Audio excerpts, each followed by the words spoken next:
describe him to me. And Muslims, look at the description of your Rasul. And for some, this would be the first time you hear what your Prophet looked like. I saw a man of striking appearance. ظاهر الوضاء أبلج الوجه, radiant face, حسن الخلق, beautifully created. لم تعبه الثجلة, his belly wasn't protruding. ولم تزر به السعلة, nor was his head disproportionate and small. وسيم قسيم, proportionate and delicate, finely made, a specimen of a creation. في عينيه دعج, in his eyes there was a contrast. The dark was immensely dark, the white was excessively white. وفي أشفاره وطف, and his eyelashes were long. وفي صوته صهل, and in his voice was a natural echo. وفي عنقه سطع, and his neck was elegantly long. وفي لحيته كثاثة, his beard was full and thick. أزج أقرن, his eyebrows were arched, but they were not joint, it was separated. In summit فعليه الوقار, when he was silent, dignity covered him. وإن تكلم سماه وعلاه البهاء, and when he spoke it was audible and clear, almost commanding and overtaking. أجمل الناس وأبهاهم من بعيد, from afar the most striking and outstanding in appearance. وأحسنهم وأجملهم من قريب, and when he came near, the best of them and the most handsome of them in closeness. حلو المنطق, such an exalted and sweet level of logic. Like when he used to speak, it was so coherently logical, it was smooth and easy to understand. فصل لا نزر ولا هذر, he was to the point, not excessive nor too short. كأن منطقه خرزات نظم يتحدرن, his logic, his utterances, his words were like jewels coming out of a necklace, calculated, polished, one after the other, it would flow magically. ربعة, he was medium in height.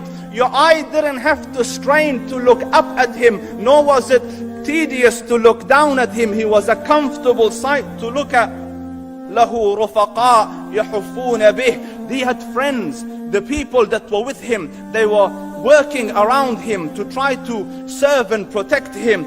إن قال سمعوا لقوله, when he used to say something, they used to hearken to what he used to say. وإن أمر تبادروا إلى أمره, when he commanded, they used to compete to fulfill the command. This is Muhammad Rasulullah. This is Muhammad Rasulullah. Anas ibn Malik says, he says, I came out one night, it was the full moon night.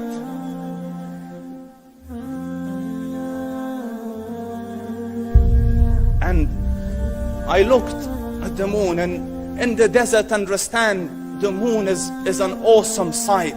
It is smooth, it is radiant, it is clear, it is gentle compared to the scorching sun at which they are used to.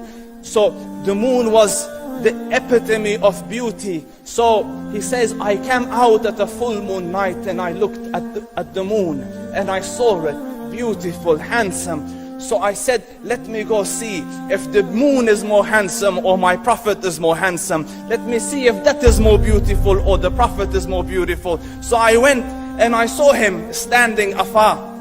So I looked at his face and I looked at the moon, and I looked at his face, and I looked at the moon, and I looked at his face, and I looked at the moon, and he said, Wallahi, he was more handsome than the moon in its entirety. That is just the look of your Rasul.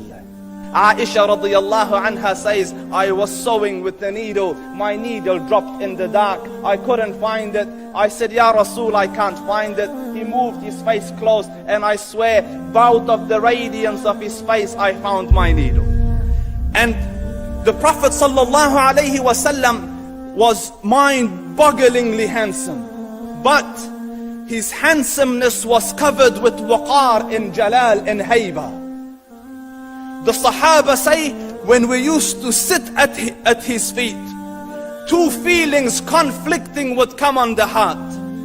The first one, you wanted to look at him. You wanted to behold the majesty of his face. And when you wanted to look up, shyness used to overtake you, so you used to look down. Amr ibn al-As says, I sat with him many times, but if you ask me to describe his face, I can't describe it. I wouldn't be able to look up to him ijlalan wa ta'zeeman. I couldn't look up at him. And that is why he didn't have the problems that Yusuf alayhi salam had. Because it was difficult to penetrate the awe and the splendor of the Rasul.